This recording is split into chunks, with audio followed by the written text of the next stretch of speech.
Good morning, students. This is your chemistry class. In your school, Living Science Chemistry book is there. It is of Ratna Sagar publication. Now, this book contains 6 chapters. Chapter 1 Introduction to Chemistry, 2 Elements and Compound, 3 Mixtures and their separation, 4 Matter, 5th Water, 6th Air and Atmosphere. Now, we will discuss today Introduction to Chemistry, the very first chapter. In this chapter, we will discuss about the chemistry and what is the importance of chemistry, harmful effects of chemistry. So, first, let's discuss the definition of chemistry. So, basically, as a word, you heard the term chemistry, one thing that comes in your mind, and that is your chemicals. So in our daily life, we are surrounded by a lot of chemicals. Like in food, there are so many chemicals are there.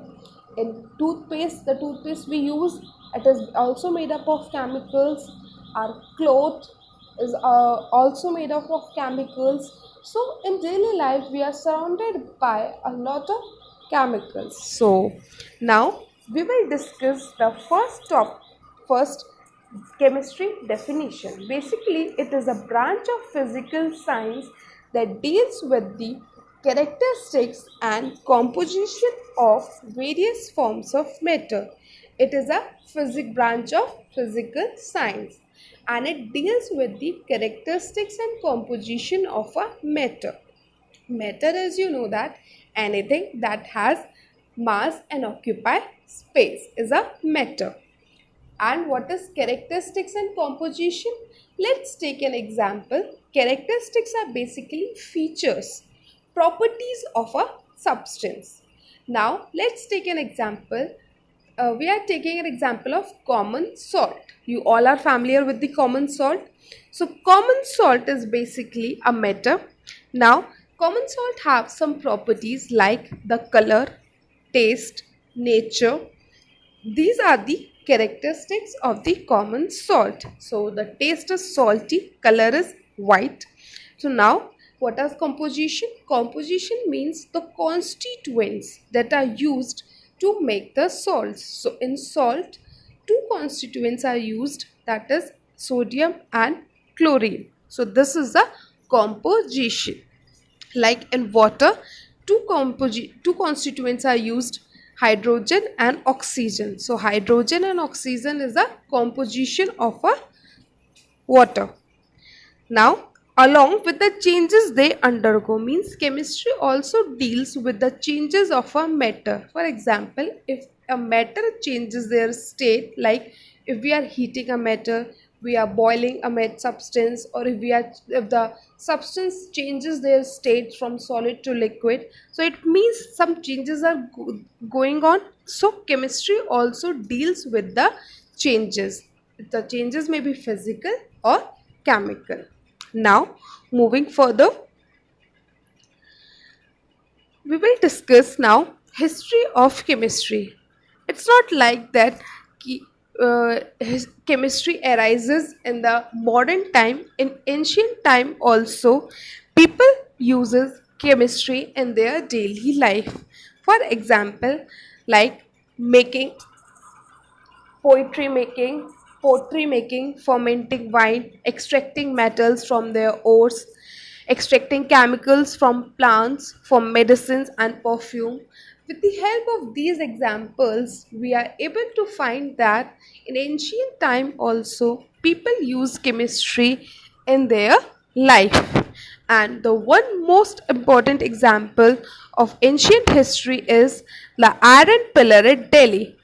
Iron Pillar, Delhi, near the Qutub Minar, is 7.2-meter high, and it is 1600 years old, and it is made up of iron pillar. That's why we call iron, so it means it is made up of iron, but still it is not getting rusted. You know that iron get the rusted easily if it comes in contact of moisture and water, so it get rusted. But this iron pillar does not affected by any nature, and remains in good condition. How it is possible? It is possible because the iron pillar is has a thin film of magnetic oxide, means the iron pillar is covered by a layer of magnetic oxide. So at that time people knows that the iron got rusted by the contact of air, that's why they covered it with the help of a thin layer of magnetic oxide. So this shows that the people in ancient times have the knowledge of chemistry also. Now, during the medieval period, the people's alchemists are there. What is alchemist? Alchemists are the one who study and attempts of transmutation of known metals into gold. Means alchemy is a process in which a metal can be converted into golds, and the people who do this process are known as alchemists. But they are not to be very successful, that's why the modern chemistry will come, because alchemists not work on scientific things, they have some their spiritual theories, so that's why it will become unsuccessful. Now modern chemistry will come, and there is a clear difference between modern chemistry and alchemy was given by Robert Boyle in his work The Skeptical Chemist. Now both there's only one difference between alchemy and modern chemistry is that the modern chemistry have applied scientific method to their work, while the alchemist not applied scientific method. They have some their traditional art and spiritual things to do their work.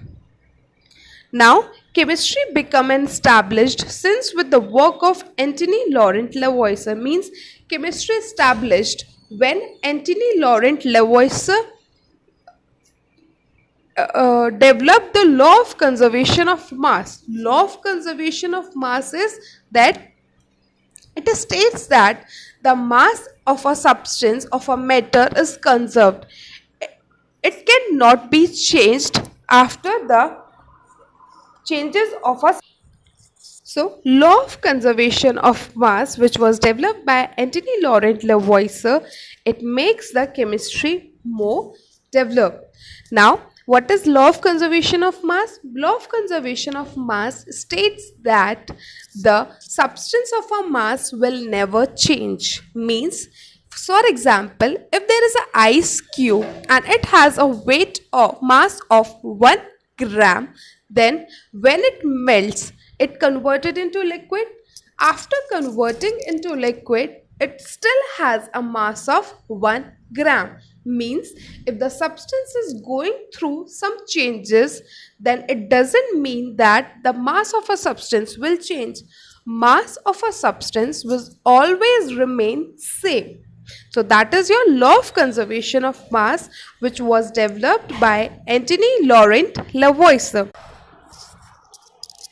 So now there are many more scientists are there like John Dalton, Dimitri Mendeleev, Madame Marie Curie, Ernest Rutherford. These scientists discover theories, propose some laws, so they make the modern chemistry more successful as compared to the alchemy. Now here we are going to end this video, and in the next class we will discuss importance of chemistry. Thank you very much, class.